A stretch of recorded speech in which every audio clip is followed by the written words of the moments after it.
Hi friends! Join me as we explore the newest development here in Pilar Village, Las Piñas. And these are the 3-level townhouses.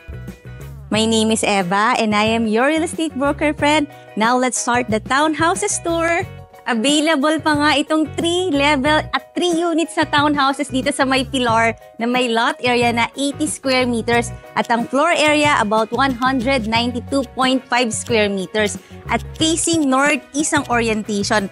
Pare-pareho naman ang look sa mga townhouses na to na talagang magaganda. So dito na lang tayo magtutour sa Unit A. Let's go here! Nasa loob tayo ng safe, gated, and flood-free subdivision dito sa Pilar Village.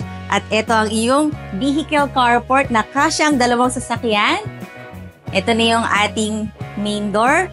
Bago natin ipagpatuloy ang ating house tour, request ko rin na i-click mo na yung subscribe button ng ating channel na Home Search Philippines para updated ka lagi sa mga videos ng magagandang bahay. Pasok na tayo!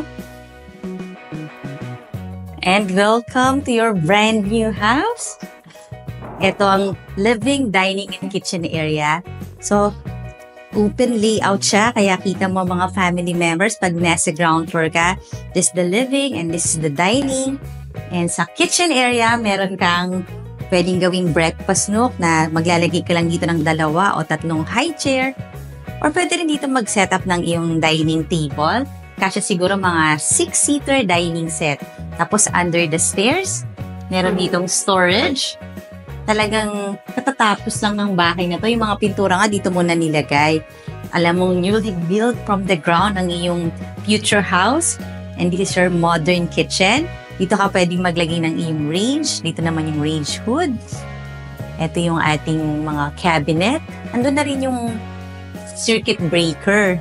Tapos, maaliwalas din dito sa kitchen area kasi yung sink mo may malapit na awning type window. Meron kang movable faucet.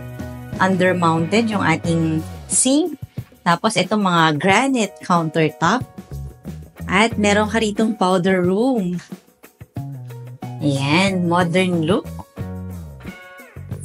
Ito yung ating water closet. Meron na siyang bidet.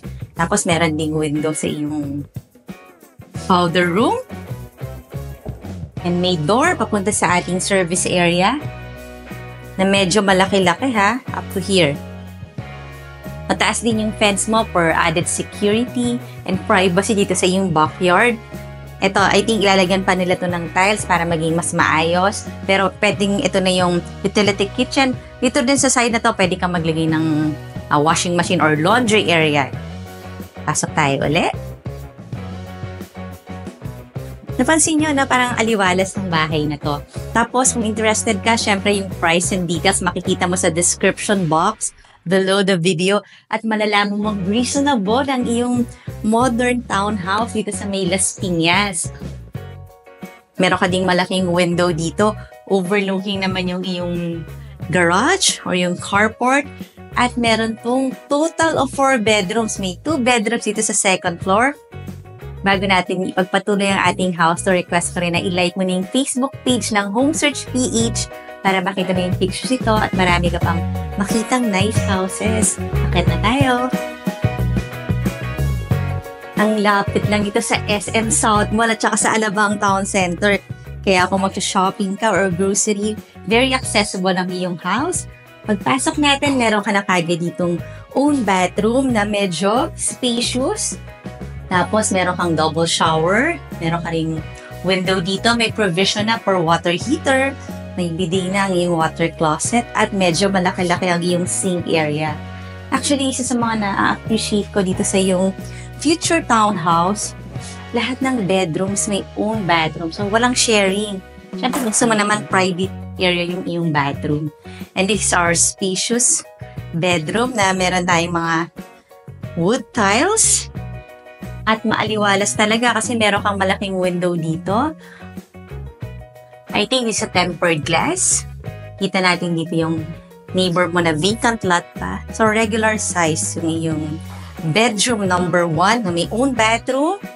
And just across, yung ating master bedroom. Nakabukas na para sa atin. Medyo maluwag pa tong iyong hallway. So, pwede ka pa maglagay dito ng pwedeng shelves, pwedeng table, tapos lagay ka dyan ng painting or ng mirror. Up to you kasi meron pa namang space dyan. And this is your master bedroom. Just the same. I think this one, mas malaki yung kanyang bathroom. Double shower, provision for water heater, may bidet ang iyong water closet, and big ang iyong sink area. At malaki rin ang iyong master bedroom. So, dito sa side na to, pwede mo siyang gamitin as your media wall. May outlet na. So, kung maglalagay ka dyan ng flat screen TV, sakto tong space na to. And then, across yung iyong king size bed. May mga outlet na doon kasi pag naglagay ka ng mga side table, mga lamps, ayan, naka-ready na. Or charger. Tapos talagang bright room ang master bedroom dahil ito na ang sliding door going to your cute size lang na balcony. Pero talagang na-open siya. So, yan. I think this is also a tempered glass. So, maaliwalas at mahangin dito sa iyong master bedroom. Good to sa mga medium-sized families kasi medyo maraming bedrooms, 4 bedrooms, tapos malaluwag. Kaya tayo dito sa 3rd floor. Kaya kung naghahanap ka ng affordable house for your family, pwede mo itong makonsider, pwede ba itong i-bank financing, at pwede rin kitang i-assist sa bank loan. I think pareho siya nung bedroom dun sa ground floor. Na diba parang same-same na sila. Pero nasa top floor ka, kaya meron kang view dito ng konti. Siguro pag New Year, no, kita rito yung mga fireworks. Ayan, maayos naman yung community natin dito sa Pilar Village. And let's see the other room. Just the same, may space ka rito kung maglalagay ka ng pwedeng study table or ng console table. Ito naman yung pwede mo rin gawing master bedroom dito sa 3rd floor. Same din siya na maluwag. Diba? Actually, mas ma-appreciate mo to pag nakita mo sa actual, kaya pwede mo rin akong tawagan. So, nice townhouse. Actually, ang laki ng townhouse na to. Yung price and details nasa description box below the video. Kaya tawagan mo na ako kung interested ka dito. Ngayon naman, request mo na i-click mo na yung subscribe button ng ating channel na Home Search Philippines, and I will see you on the next video.